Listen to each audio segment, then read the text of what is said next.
Saya dari Komisariat Komda Provinsi Papua Selatan sebagai Kepala Bidang Hukum dan Politik. Saya di sini mengucapkan terima kasih banyak untuk RRI Kabupaten Merauke. Untuk itu saya tidak terlalu banyak tanya, tapi saya mungkin ya langsung bertanya kepada saudara yang dari Partai Nasdem kalau tidak salah. Ya baik. Untuk itu nama saya Rovinus Sirmi. Ya di sini mungkin saya akan menyampaikan 1-2 kata terkait dengan ada beberapa hal. Ada beberapa anak-anak asli Papua yang menjadi korban itu di beberapa kabupaten, dan ada beberapa kejanggalan. Jadi mungkin terutama di Asmat itu khusus untuk Partai Nasdem. Itu mungkin saran saya mungkin bisa dikembalikan kepada internal, supaya bagaimana luka hati yang hari ini ada di setiap anak-anak asli Papua. Itu ada salah satu nasib yang dialami oleh saudara kami, itu dari Asmat, namanya Baltasar. Jadi minta maaf, ini saya harus bisa menyampaikan karena seorang Katolik. Ya, jadi jujur itu hebat begitu. Nah, jadi itu mungkin ya belum bisa dilihat, dan bagaimana kita juga bisa menjaga keseimbangan, dan bagaimana kita bisa hidup bernegara di dalam bingkai negara kesatuan Republik Indonesia. Jadi waktu saya kasih kembali. Baik, terima kasih. Baik, terima kasih. Sebelum pertanyaan selanjutnya saya beri kesempatan untuk menjawab. Terlebih dahulu dari Pak Daniel, silahkan. Baik, terima kasih. Baik, untuk menjawab pertanyaan sampaikan oleh Bung Agus terkait dengan kursi afirmasi. Kursi afirmasi merupakan ranah dari pemerintah setempat, karena afirmasi ada 2. Ada afirmasi di tingkat kabupaten, ada tingkat provinsi. Kalau afirmasi DPRP tingkat provinsi, kewenangannya ada di pemerintah Provinsi Papua Selatan. Untuk di tingkat kabupaten, kewenangannya ada di pemerintah daerah Kabupaten Merauke, MAPI, Asmat, dan Bufedigun. Nah, untuk kewenangannya ini kembali lagi proses berikutnya kami tidak mengikut campur dalamnya. Kami hanya tegak dengan aturan yang mengikat kepada kami, yaitu terkait dengan pelaksanaan pemilihan legislatif secara nasional dan pemilihan presiden secara nasional, pemilihan presiden dan wakil presiden, kemudian pemilihan legislatif baik itu DPD, DPR RI, DPR provinsi, DPR kabupaten kota. Itu kewenangan ada di kami untuk menjalankan tugas-tugas KPU. Kalau untuk tugas-tugas untuk pengangkatan afirmasi bukan ada pada kami. Mungkin jawaban dari kami demikian. Terima kasih. Baik, terima kasih Pak Daniel Niwain dari KPU Provinsi. Selanjutnya dari Pak Fadli boleh menjawab yang ditujukan kepada Nasdem, silahkan. Ya, makasih banyak.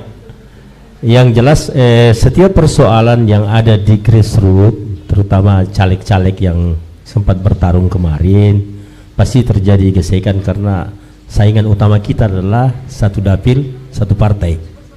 Itulah saingan utama. Persoalan merasa ada yang terzolimi, partai sendiri sudah punya mekanisme, punya langkah-langkah, tata cara bagaimana menyelesaikan sengketa-sengketa yang terjadi di antara sesama kader Partai Nasdem. Tentu caranya sudah jelas, lakukanlah pelaporan ke DPW, semua bukti-bukti tolong disajikan, dan nanti akan kami rapikan dan diseleksi dengan bagus apa-apa yang harus disiapkan dan diteruskan ke Mahkamah Partai. Tapi tentu semua itu melalui prosedur yang elegan. Kita tidak perlu dengan kekerasan, karena yang namanya manusia pasti tidak pernah ada yang sempurna. Dan saya selaku sekretaris Bapilu, mungkin sampai sekarang saya belum pernah dengar suratnya masuk. Kemarin sempat kami masih di Jakarta, Pak Hasan turun untuk menyelesaikan sengketa yang ada di Kabupaten Merauke, tapi untuk Asmat sampai sekarang belum ada laporannya masuk. Kalau memang ada kesulitan, saya bisa dihubungi langsung untuk menyampaikan masalah tersebut. Saya rasa demikian. Baik, terima kasih untuk Partai Nasdem yang sudah menjawab ya. Baik. Penanya berikutnya kami persilahkan. Baik, mohon Bapak izin berdiri, menyebutkan nama dan pertanyaannya. Baik, terima kasih. Selamat malam untuk kita semua. Malam Bapak. Saya Justus Kakom dari Stisipol Yaleka Maro Merauke. Ada 3 pertanyaan. 1 untuk KPU. Maaf, saya meralat 2 pertanyaan. 1 untuk KPU, 1 untuk 3 partai. Kami tahu bahwa jumlah kursi DPRP Provinsi Papua Selatan ada 44. Yang melalui mekanisme adalah 35. Tadi sudah dijawab. Yang menjadi pertanyaan saya adalah bagaimana dari 9 kursi dari kursi afirmasi ini, apakah punya kewenangan, apakah punya punya kesempatan untuk mendapatkan kursi pimpinan. Yang kami tahu bahwa pimpinan partai, pimpinan DPR sudah diusulkan. Apakah pemilihan pimpinan DPR provinsi ini melalui mekanisme dalam sesudah pelantikan atau bagaimana? Kami lihat tadi sudah dengar sudah ditentukan. Itu yang pertama. Yang kedua, calon-calon DPR sudah ditetapkan. Masa reses kami harap masa reses yang dapil pemilihan Kabupaten Merauke, tapi kalau belum sampai sudah sampai di Asmat tapi belum sampai di Kampung Ulakim, Distrik Mabul, berarti saudara belum sampai di Asmat. Kalau belum sampai di Kampung Ican, berarti belum sampai di Kabupaten Bovendigul. Kita sini sudah sampai di Kondo, sudah. Tapi kalau belum sampai di Asmat, berarti belum sampai Kampung Ulakim, berarti belum sampai. Oleh karena itu kami harap bapak-bapak dari ketiga partai ini mohon supaya anggota-anggota harus laksanakan masa reses dengan baik, lebih dekat dengan masyarakat, mendekat asmara, aspirasi masyarakat. Saya kira demikian. Terima kasih. Waktu kembalikan. Baik, mungkin dijawab dulu sebelum kita lanjut ke penanya selanjutnya ya.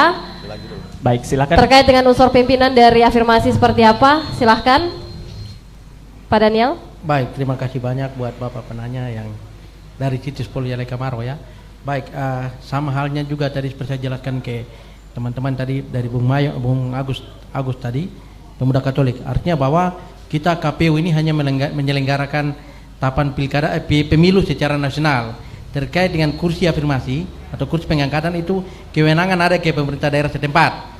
Kewenangan di pemerintah Provinsi Papua untuk DPR afirmasi untuk Provinsi Papua Selatan itu di Provinsi Papua, pemerintah Provinsi Papua Selatan. Begitu juga untuk pemerintah daerah kabupaten kota, Kabupaten Mapi, Asmat, Bovendigul dan Merauke ada di pemerintah daerah setempat. Jadi kalau untuk menentukan wakilnya di dalam itu bukan ranah kami untuk menjawabnya, karena kami tidak menjalankan itu. Kami secara nasional menjalankan pemilihan legislatif yang tadi saya jelaskan. Pemilihan legislatif itu ada 4. Yang pertama DPD, DPR RI, DPR Provinsi dan DPR Kabupaten. Itu yang kami jalankan. Kalau untuk penentuan atau pengangkatan afirmasi, mohon maaf bukan kewenangan kami dan kami tidak mengangkat dan tidak membentuk untuk DPR afirmasi. Mungkin demikian Pak Daniel Kamaro. Terima kasih. Baik, terima kasih. Dari partai politik silakan, mungkin diawali dari PDI. Mungkin saya sambung soal afirmasi. Sesuai dengan pasal 32 PP 106 huruf C, itu ada 1 jatah untuk menjadi wakil ketua. Jadi dia masuk unsur pimpinan DPR. Di situ afirmasi. Gitu. Jadi terjawab pertanyaan Bapak tuh. Jadi ada jatah. Selain 3 ada partai. Memang kita ini anggota DPR ini kan terbatas. Kalau tadi Bapak bilang kalau jumlah 35 plus 9 menjadi 44, itu berarti jumlah kita itu wakil ketuanya mungkin makin tidak banyak, menjadi 4. Sepertinya kemudian nanti afirmatif tetap masuk. Komisi pun juga itu menjadi, kalau saya di DPR Papua itu di anggotanya 55 sampai dengan 69, 14 kursi tambah, maka itu dia ada 5 komisi.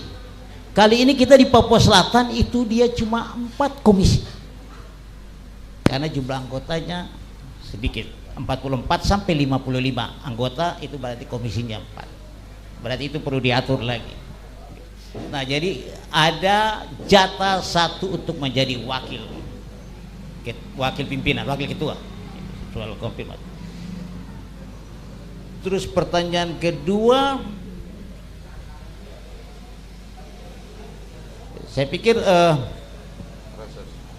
reses begini Pak, ini ketika DOB, saya waktu dulu 2019 terpilih menjadi anggota DPR Papua, itu daerah pemilihannya Merauke, Bovendigul, Asmat, Mapi. Jadi kalau reses, wajib hukumnya turun di 4 daerah itu. Ketika sekarang kita menjadi DOB, ini di wilayahnya masih terbagi. Dapilnya Asmat sendiri, Mapi sendiri, Merauke sendiri, Merauke ada 2, sama Bovendigul. Saya dengan Pak Victor ini, karena kita 2 dipilih dari Mapi, maka kami turun ke Mapi saja. Karena memang itu dapil kita. Kecuali kalau